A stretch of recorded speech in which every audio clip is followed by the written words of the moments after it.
What's going on, everybody? Today we're going to be talking about a game called Zona Origins. Now, this is the second installment of this game, the first being Zona Project X that came out last year. And this is basically just a stalker in VR, unlike Into the Radius. This is a little more true to what Stalker is. So I played the game for about 90 minutes, had a lot of fun. It is early access, so towards the end of the game, kind of had a bug that broke it. I ended up losing my hand, which had the gun, so kind of a mess on that end, but early access, so these things are bound to happen. But straight away, the graphics were amazing.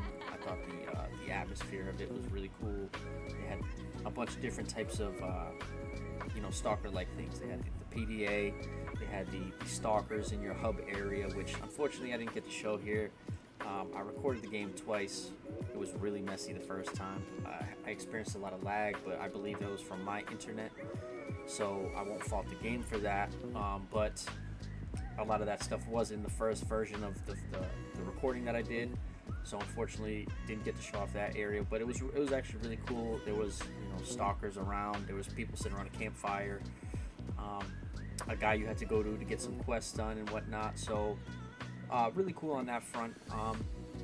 But the graphics were really good. The weapons, I only got to see the AK for the most part. They had I think a VSS, so different types of models of guns. They had a workbench which you could work on your gun. They had a hammer which you could hammer away at your gun for the durability, which is really cool. I haven't seen that in a VR game. All that being said, why don't we go ahead and check out some gameplay. Okay, so basically this is the starting area, the hub area I would call it, the safe zone if you will.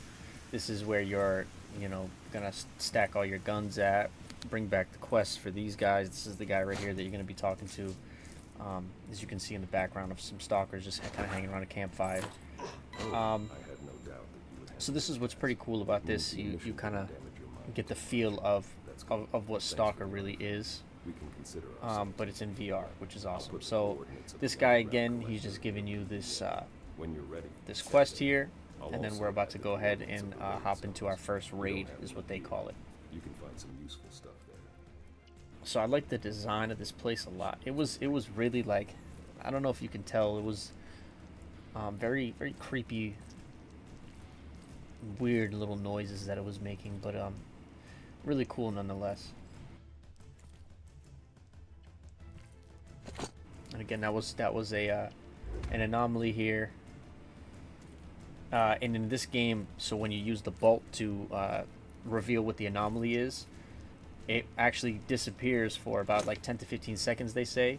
Some only like 1 or 2 seconds, so you kind of have to either shoot those or bypass them completely.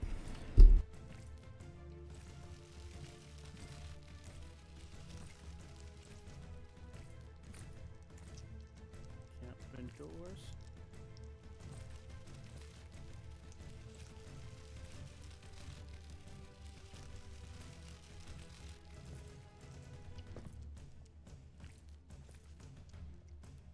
There's no like loot.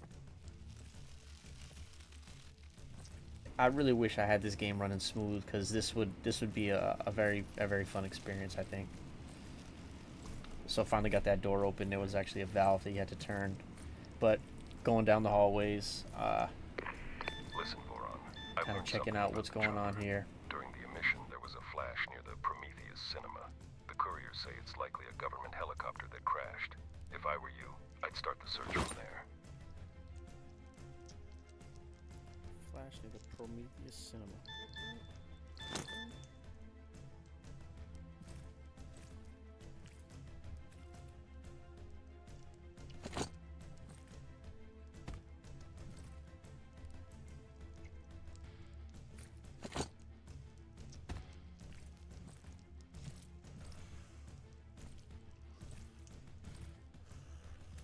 Oh my god, what is that noise?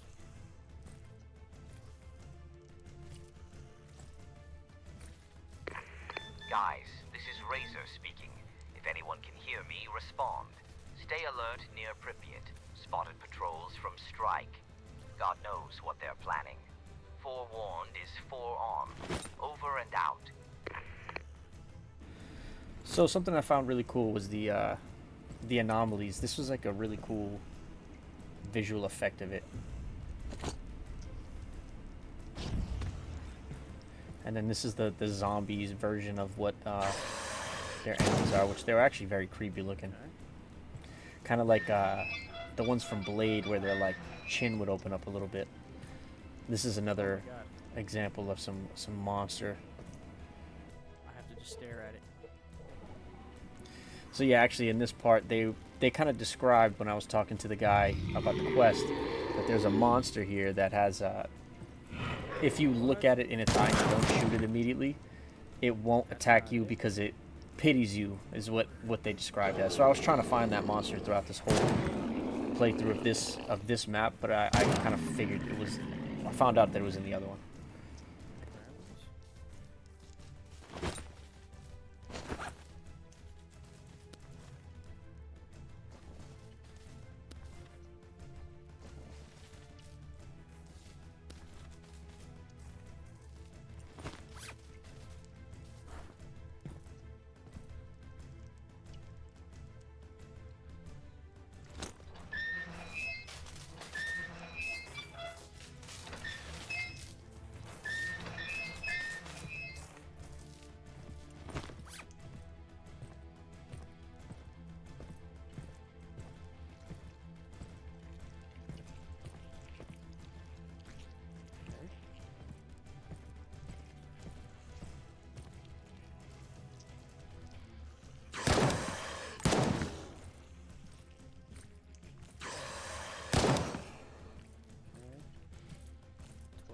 Left. Oh, that's gotta be it, right? What is that? There it is. So again, they like this is the first mission that they showed you, and there was a lot of variety in the enemies that you got to face and you got to see. So you know the zombies, they had that weird looking creature. This is like a mushroom thing. So a lot of variety. It was really cool.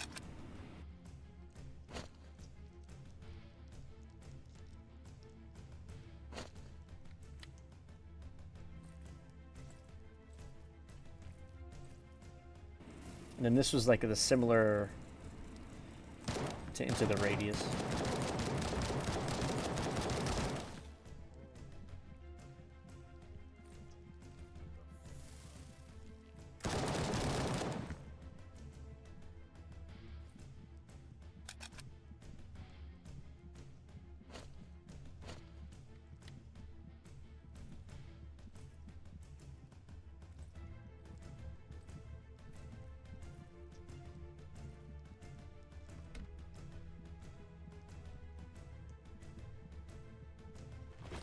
And then again, similar way of reloading magazines. You don't have to hold though; it just place it. If you hold the trigger, it actually will remove the bullets from the magazine.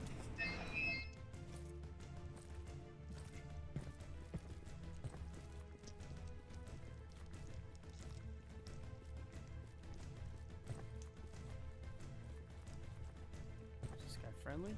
So this was again, I think the big difference between Into the Radius and this. There's actually like human beings here. It would be cool if there were different factions. I'm not sure how deep that goes. But I think having human beings in it rather than just creatures adds to the world, to the apocalyptic world itself. Okay.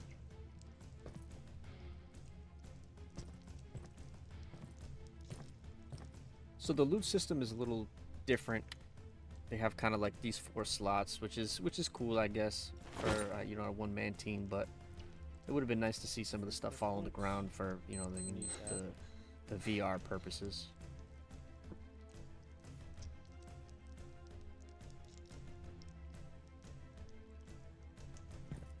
That's pretty cool. I like that loot system. This is kind of cool. They're showing me a bunch of different enemies. Whoa. And the sound, the gun sounds need to be fixed a little bit, but early access stuff, so.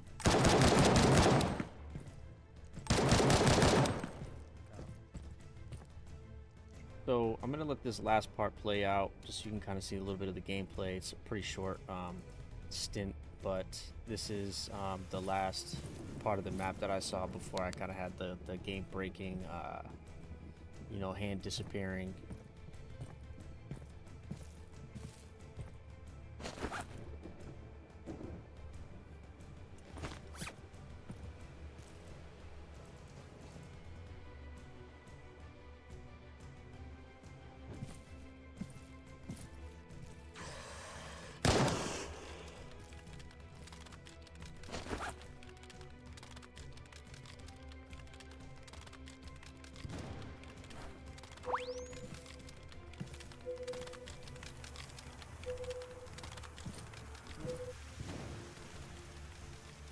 Find the helicopter crash site. That's what I'm looking for.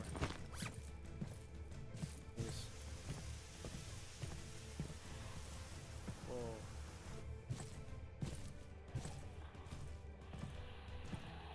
Oh my god. What?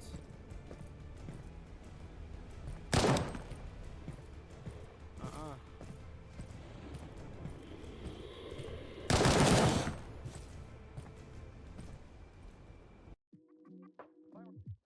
Okay, so that's gonna do it for the video.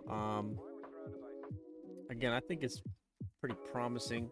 You know what I mean? This game just came out in August, the end of August, so a lot of time needs to be put into it, obviously. But I think over the course of some months, there'll be patches and whatnot to improve.